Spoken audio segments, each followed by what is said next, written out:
Assalamualaikum warahmatullahi wabarakatuh. Alhamdulillahilladzi hadana li hada wa ma kunna linahtadiya laula an hadana Allah. Asyhadu an la ilaha illallah wahdahu la syarika lah wa asyhadu anna Muhammadan abduhu wa rasuluhu la nabiyya ba'dah. Allahumma shalli ala sayyidina Muhammadin al-fatih lima ughliqa wal khatimi lima syabaq. ناشر الحق بالحق والهدي إلى صراطك المستقيم وعلى آله حق قدره ومقداره العظيم. Segala puji bagi Allah Subhanahu wa Ta'ala yang telah memberikan kita kenikmatan, nikmat iman, nikmat Islam, dan nikmat ihsan. Salawat serta salam semoga senantiasa tercurah pada Nabi akhir zaman, yakni Habibana wa Nabiyana Kanjeng Nabi Muhammad sallallahu alaihi wasallam, kepada keluarganya, para sahabatnya, dan kepada para aulia ilah. Semoga kita diakui menjadi umat baginda Kanjeng Nabi Muhammad sallallahu alaihi wasallam serta mendapatkan syafaatnya. Sebelumnya mohon maaf Bapak tidak bisa masuk secara langsung ya ke kelas karena kan ada beberapa hal yang perlu diselesaikan dan beberapa kegiatan yang perlu dilakukan dan tidak bisa ditinggalkan begitu ya, sehingga ini perkuliahannya secara virtual melalui platform Google for Education ya. Oke, materinya yaitu tentang unsur-unsur dakwah ya. Ini masih mata kuliah dasar-dasar ilmu dakwah. Nah, dalam perkuliahan ini mahasiswa ya, Anda itu diharapkan mampu untuk menganalisis komponen-komponen utama dalam sistem dakwah, yaitu ada dai, ada mad'u, dan ada madah atau madoh ya. Ini tidak terlepas dari teori komunikasi ya. Ada komunikator, ada pesan yang disampaikan, ada komunikan ya. Nah, dai sebagai komunikator, kemudian mad'u yaitu sebagai komunikan, dan madoh yaitu pesannya yang disampaikan. Itu tidak akan lepas dari itu ya, komunikasi itu. Kemudian yang kedua, mengetahui karakteristik ideal seorang dai dalam konteks dakwah kontemporer.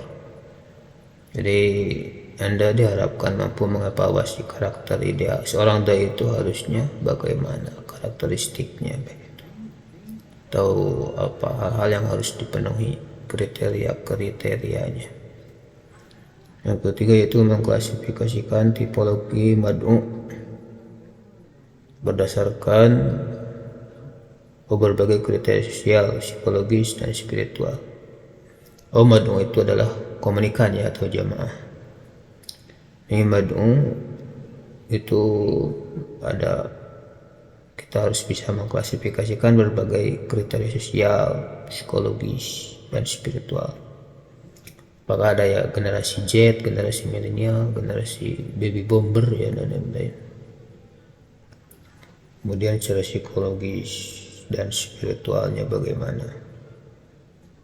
Karena berbeda ya psikologi perkembangan antara anak-anak, remaja maupun dewasa ya. Itu klasifikasi mad'u,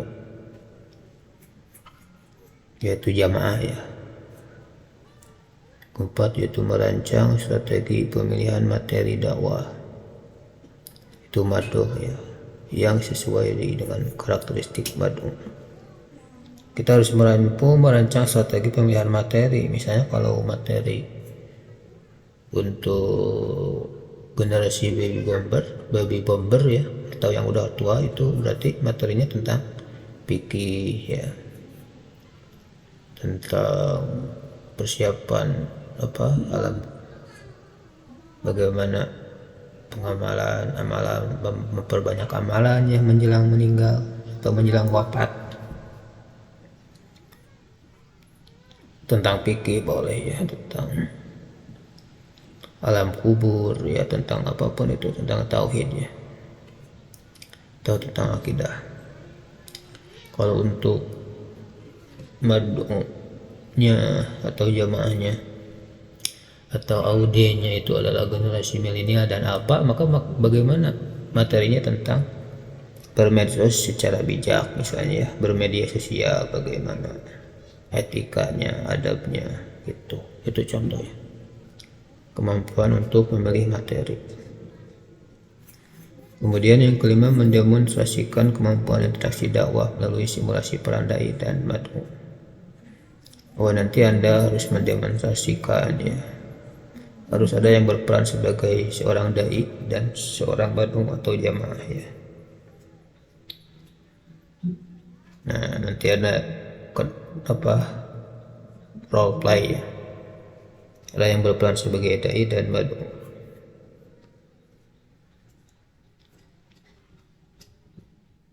Nah, ini sistem dakwah, ada dai, pendakwah, mad'u, objek dakwah, itu ya mad'u ya, itu materi dakwah atau pesan yang disampaikan. Dai diutamakan memiliki akhlak dan keilmuan yang baik ya, akhlak untuk keteladanan sebagai uswatun hasanah atau sebagai role model ya. Mad'u atau objek dakwah, kita akan membahas tentang klasifikasi baik dari segi usia budaya, pendidikan, ekonomi ya, maupun dari segi geografis. Kemudian mad'u yaitu materi dakwah, ada akidah, akhlak, syariah, dan isu kontemporer. Ini tidak akan lepas dari ini, dakwah klasik maupun dakwah kontemporer ya. Kalau dakwah klasik itu ya dakwah pengajian ya, pengajian mingguan, pengajian bulanan, pengajian harian, itu klasik. Jadi bertemu gitu ya di satu forum atau di suatu majelis ilmu ya, seperti mingguan maupun bulanan gitu kan ya, atau harian. Nah, itu dakwah klasik.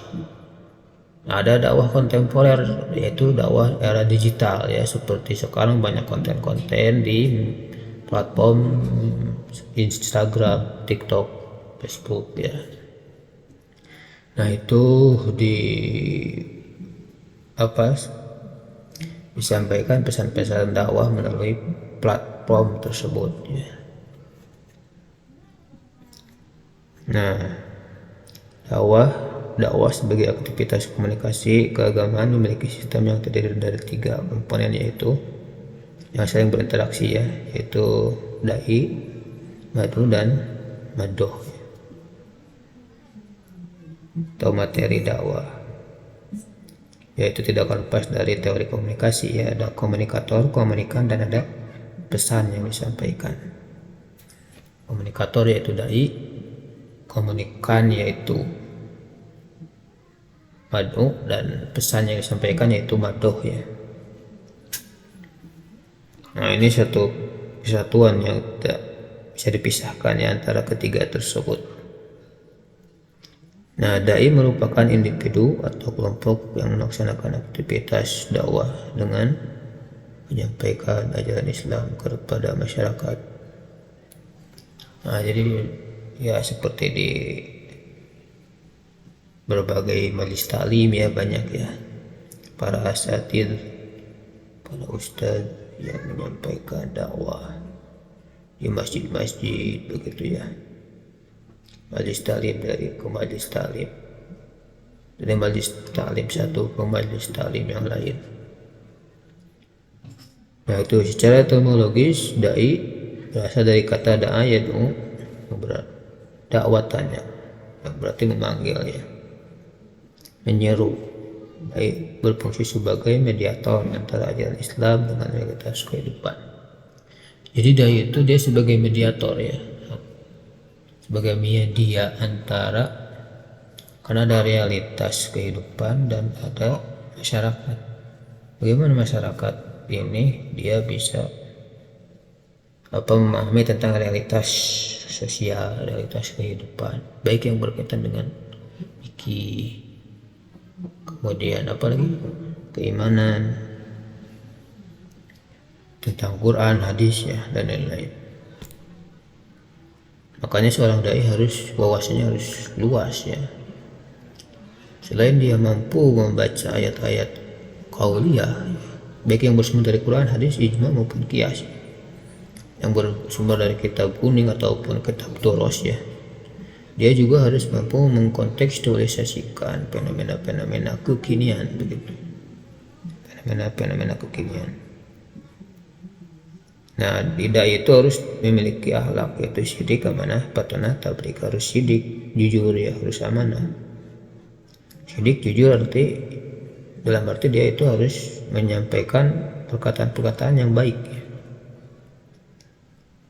Tidak boleh memprovokasi ya. Harus baik, harus kaulan sadida dan kaulan ma'rufan. Perkataannya harus baik. Makanya dia harus memiliki sifat sidik, yaitu jujur. Kemudian yang kedua amanah, yaitu harus dapat dipercaya. Orang dai itu harus dapat dipercaya baik dalam perkataan maupun perbuatan. Kemudian tabligh, yaitu menyampaikan ya. Kita harus menyampaikan meski ada satu ayat ataupun beberapa hadis ya tentang ilmu, tentang kebaikan, kita sampaikan. Baliguani walau ayat, sampaikan walau satu ayat ya. Kemudian yang terakhir yaitu patona, yaitu kecerdasannya. Seorang dai juga harus memiliki kecerdasan yang baik ya, sehingga harus berwawasan yang luas begitu ya. Kemudian ada dimensi keilmuan, harus ada penguasaan ilmu agama ya, jelasnya baik yang bersumber dari Quran, hadis, fikih ya, maupun ilmu keislaman lainnya, wawasan kontemporer atau kekinian ya. Bagaimana seorang dai dia itu harus mengupas tentang fenomena-fenomena kekinian, seperti adanya bullying terhadap remaja ya. Bagaimana itu dai mampu untuk meminimalisir hal-hal demikian ya yang terjadi di masyarakat, seperti riba gitu ya, dan banyak lainnya ya, tentang fenomena-fenomena masalah sosial. Kemudian harus mampu menguasai metodologi, yaitu penyampaian, bagaimana cara menyampaikan sebuah materi ya secara menarik dan mampu menyedot atau menghipnotis jamaah ya, atau mad'u. Nah, dari dimensi keteladanan, seorang dai itu harus konsisten perilakunya, konsisten yaitu istiqomah dalam berperilaku, dan sampai dia menyuruh sholat berjamaah tapi dia sendiri tidak sholat begitu, ataupun menyuruh untuk sedekah tapi dia sendiri tidak memberikan contoh untuk sedekah misalnya ya, atau menyuruh untuk tidak berbohong tapi dia sendiri yang berbohong. Maka itu tidak ada konsistensi antara perilaku dan perbuatan. Yang kedua harus memiliki kepemimpinan moral, yaitu kemampuan menginspirasi dan motivasi melalui teladan hidup ya. Makanya dia sebagai role model ya. Kemudian ada adaptabilitas, yaitu fleksibel dalam berintegrasi. Nah, jadi si dai itu dia harus fleksibel ya, tidak memilih golongan A, golongan B, golongan C. Dalam berbagai kalangan masyarakat ya dia masuk begitu. Kemudian ada mad'u, yaitu individu dan atau kelompok yang menjadi sasaran aktivitas dakwah ya, atau komunikan ya dalam bahasa teori komunikasinya. Secara literal, mad'u berarti yang dipanggil atau yang diajak. Pemahaman karakteristik mad'u menjadi kunci dengan menentukan strategi dan pendekatan dakwah yang efektif ya. apalagi sekarang banyak apa jamaah atau badu yang generasi milenial, generasi Z ya, atau Gen Z, kemudian generasi baby bomber ya, kan banyak ya madung itu. Nah, berdasarkan tingkat keimanan, nah madung itu ada muslim komit, muslim nominal, muslim marginal, dan non muslim. Nah, muslim komit yaitu individu yang memiliki komitmen kuat terhadap ajaran Islam ya, dan memerlukan pendalaman spiritual, itu muslim komit. Dia memiliki kemampuan terhadap ajaran Islam, tapi dia perlu pendalaman terhadap spiritual ya, sehingga perlu untuk dibina dalam hal-hal pembinaan spiritual, misalnya pendalaman tasawuf ya. Ada muslim nominal, yaitu individu yang mengaku beragama Islam namun praktik agamanya masih minim ya.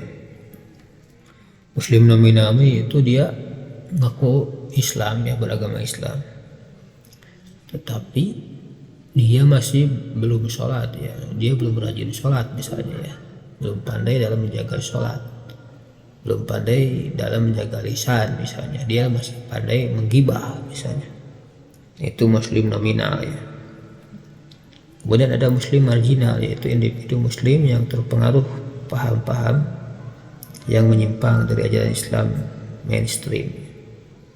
Muslim marginal itu dia terpengaruh oleh radikalisasi ya, misalnya tentang makna jihad ya, bahwa jihad itu harus kemudian perang ya misalnya, itu muslim marginal. Jadi dia masih